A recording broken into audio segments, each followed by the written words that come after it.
Yes, now ladies and gentlemen, welcome back to the Thomas Vance YouTube channel. We're going to make this quick because I've only got enough storage to get 15 minutes worth of content in. I want to talk about WWE Raw on Netflix last night. I stayed up to watch it. Didn't regret staying up to watch it, being that tired, but let's see whether it was worth it or not. Well, first of all, was the show good? Yes, it was. Was anything surprising? Not really. It was exactly as we expected. Let's run through the show. First of all, kicking off the show, Triple H comes out, does his speech as expected. Love that, you know. Didn't call it the Triple H era. Didn't call it the Triple H era. He called it the Netflix era. I'm guessing the Renaissance era lasted only 8 months because now we're in Netflix era, so it lasted from WrestleMania to now. That was a Renaissance. Now we're in the Netflix era. Then we had The Rock come out. The Rock came out with the People's Belt, thinking The Rock's going to come out as final boss. State his claim, say I'm here for John Cena, say I'm here for Roman, say I'm here for Cody. No, he came out, said thank you to the fans, wasn't a heel whatsoever, didn't even hold the People's Belt in there, didn't shave his beard, nothing. No comments to no one. He actually gave a good comment towards Roman Reigns, said he's the rightful tribal chief.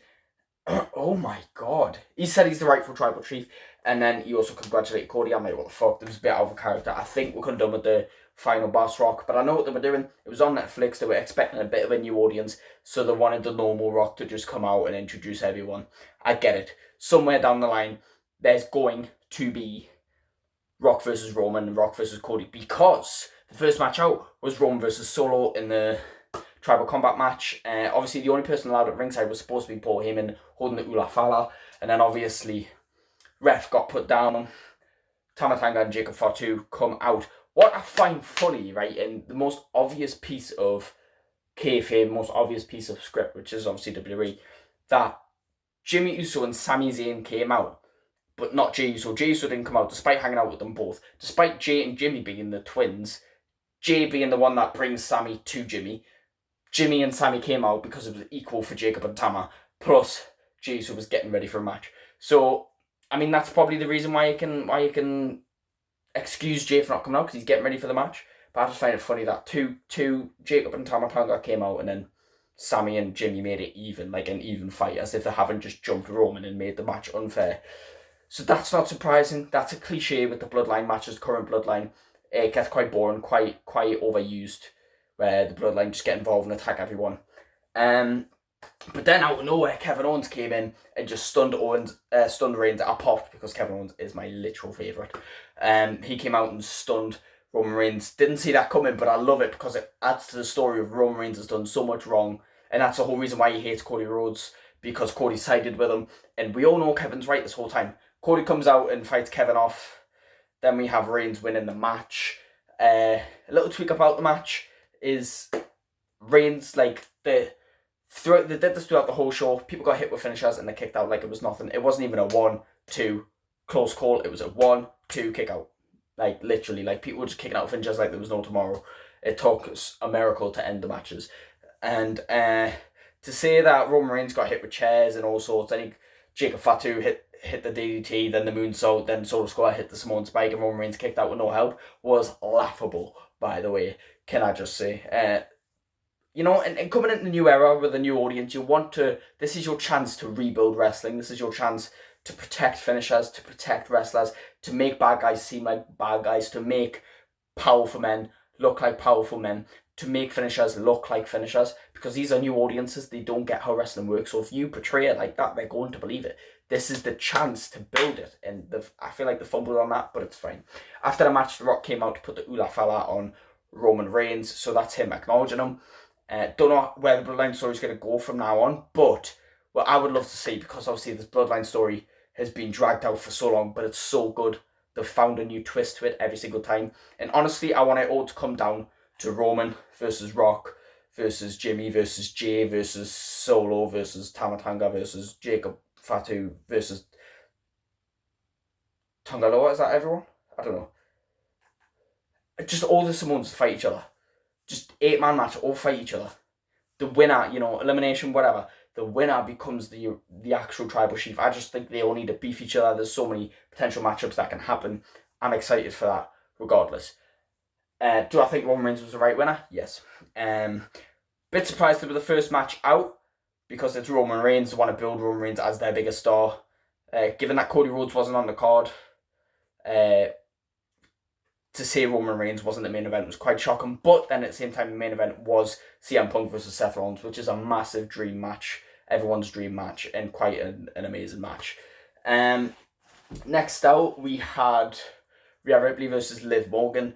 Did I expect Rhea Ripley to win the Women's World Heavyweight Championship? Me personally, I did. I had a bit of a thing in my mind. Like, I'm like, yeah, they're not going to have Liv retain again. They're not just going to, this feud's been on for a long time. They've had about 3 or 4 matches and Liv's retained every time. So they're not going to do it again where Liv doesn't retain. So Rhea won. I saw that coming. I swear, I don't know if it was the terrible piping noise, but it sounded like crowd didn't give a fuck. Like, we know WWE these last few years have used piping crowd noises and they've edited the crowds. It sounds terrible. They make sure the superstars in the ring and the action can be heard more in the crowd. That's not what we want. We want to hear the raw audio. We want to hear the crowd cheer for things. Because these days, it sounds like wrestling crowds aren't that good. And they are. If anything, they're better. If you see Yeet and Cody Rhodes' theme, Randy Orton's theme, CM Punk's theme, Seth Rollins' theme, you see the crowd chants haven't been like this in years. And we need to hear it. In Netflix, they're about that commercial make it movie-ish, they're trying to reach new audiences. So all this editing the audio, because sometimes the audio was cutting out, it was terrible, didn't like it. I don't like them editing the crowd, because the crowd sounded quieter than I imagined they probably would. But yeah, no reaction for Rhea Ripley. I was surprised Rhea Ripley won it clean, like Raquel didn't. Like, I know she got involved, but she didn't, she generally won it clean with no help. Yeah, I love the segment with Dom coming in trying to hug her back and try to get back, and shows Dom likes whoever's champ. But yeah, I think it's right to put Rhea as champ. She's back from injury. You need something fresh. We've had the Liv arc, and not every world champion has to last forever. Speaking of Nia Jax and Tiffany Stratton just took that belt. Yes, it was out of nowhere. No one saw it coming, and obviously they did it because it was the first and only ever SmackDown that was streamed on YouTube. And next out, Hulk Hogan made an appearance, came out. So pointless. They need to stop bringing Hulk Hogan out, because what's the actual point? People these days don't care about Hulk Hogan, right? People these days are a bit too young for Hulk Hogan, right? Plus, he's embarrassing, let's be honest, right? The guy doesn't make sense half the time. He doesn't care half the time. He's living in his own world, and he just comes out and says, "What you gonna do, brother?" And then just goes. There's no point. No one cares about Hulk Hogan these days. Plus, people don't like him for being racist. People don't like him for being this, that, and the other. He literally came out, everyone booed him, no one cared. What was the point? You already had The Rock, Undertaker, John Cena, everyone. You don't need Hulk Hogan. Speaking of John Cena came out, which, by the way, John Cena is the reason I got into wrestling. I didn't like wrestling. I didn't, like wrestling, then find John Cena. I liked John Cena and found wrestling, right? And when I heard he was retiring and he came out with this shirt, I thought, as the man who got me into wrestling and got me into the thing I love today, I have to buy this shirt to honour him. And I bought this lovely red shirt. And I'm expecting, his 2025 run, this to be the shirt. Only for WWE, on the first day he kicks off the retirement tour, he wears a blue one. Now they've got a new blue one. And I've just bought this for £40 at a WWE show. And now I'm probably going to go on the website at some point and waste my money on a blue one, because I'm copping it. But anyway, John Cena's here, came out, said, "Don't expect no world title run from me, nothing. This is just me getting active for one last year." And I know why they're saying that, because they don't want people, they don't want to build up expectations that John Cena's going to win everything, because there's a chance it might not happen. But at the same time, they'd rather just give people no expectations and surprise them than not meet all their expectations. So that's why John Cena has said that. Obviously, he's going to win a belt. Let's not be stupid, right? But what he did say, and I like the way he did this was very clever. He came out, said, the only way I could get a shot at the title would be to win the Royal Rumble. And then he goes, "Oh, that's a good idea. I can win the Rumble." And he acts like he's just realised. I like that. That was great. Great thinking. So then he makes a pledge. He goes, "I'm going to win the Rumble." So now we've got something to look forward to. John Cena in the Rumble. Now this would be crazy, because although we're talking about John Cena getting the 17th world title run, that's breaking the world record. He's tied with the record with Ric Flair. If he wins the 17th world title, he's broke the record, and he holds the record, which I personally think he should. But if he wins another Rumble, That's his third Rumble, which is tied for the most with Stone Cold Steve Austin. So I think if John Cena could retire with breaking one record and then tying another, well, he's just a GOAT, isn't he? You don't even need an IC title. Don't even need to be Grand Slam champ because he's done everything else. You know, that would be cool. So yeah, loved seeing Cena. Can't wait for all the matches he has. I'm going to be there. If he, like, honestly, nah. You know, if it's going to be in America, but I really want, like, a ticket to his final show so bad. I might even fly to America. I don't know where I'll find the money. I'll rob a bank and I'll fly to America to see it. I don't care. Anyway, next match out. I literally fell asleep for 5 minutes, woke up Jey Uso, and no, I didn't actually, because it was Travis Scott coming out. It was supposed to be the Travis Scott concert, and it was literally, they played Fiend. He wasn't even singing it. He just had a belt on his arm and he was smoking a doobie, because you can do that because it's Netflix. He didn't even say the words, didn't even sing along, just walked down the ramp with Jey Uso, and that was the Travis Scott concert. So Jey Uso versus Drew McIntyre, nice, just decent filler match, to be honest. Drew McIntyre won, is what it is. Yeah, nothing else really to say. I love that New Day were coming out, trying to get people's attention. I love that they put New Day front and centre, like that.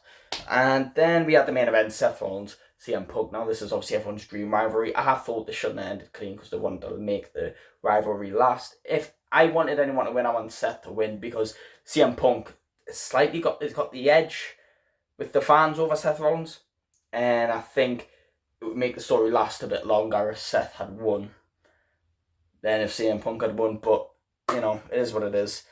The match was a banger. Didn't expect CM Punk to win, but he won anyway.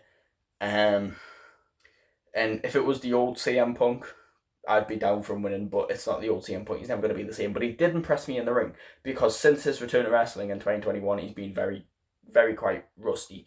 And he didn't look that last night. He didn't look that last night. He looked ready, and I like that. So, incredible match, great main event. Literally, it was as expected though. Like, there was nothing very spectacular. I mean, Undertaker coming out after Rhea Ripley, that was surprising, but then he came out as American Badass, just rode the bike and then threw the hand up. But again, pointless. Like, that was pointless. Hulk Hogan was pointless. But yeah, weird. I enjoyed it, but nothing exciting. Like, literally, like, just nice. Just nice. Then they also announced Chad Gable will fight a random luchador next week, because there was no other obvious way to just go, I'm the best, yeah, let's fight a random luchador next week. Who could it be? Penta. Like, obviously, like, let's not pretend here. Anyway, I like to talk about it because it was great. This is a monumental moment. I've been a WWE fan. I can't tell if it was 2016 or 2017, but I was like 8, 9, 10. Well, I would have been 9 or 10. And I'm 17 now. So, long time. John Cena got me into it. Over the last few years, Kevin Owens become my favourite. You know, but I miss old Kevin Owens, you know, like the proper Kevin Owens, the prize fighter Kevin Owens. You know, the Kevin Owens that beat John Cena. The one that made me devastated when he beat John Cena and made me a fan. That Kevin Owens. I want that Kevin Owens back. And that's sort of bringing them back. Anyway, thank you so much for watching. Please like and subscribe, and I will see you in the next one. Goodbye.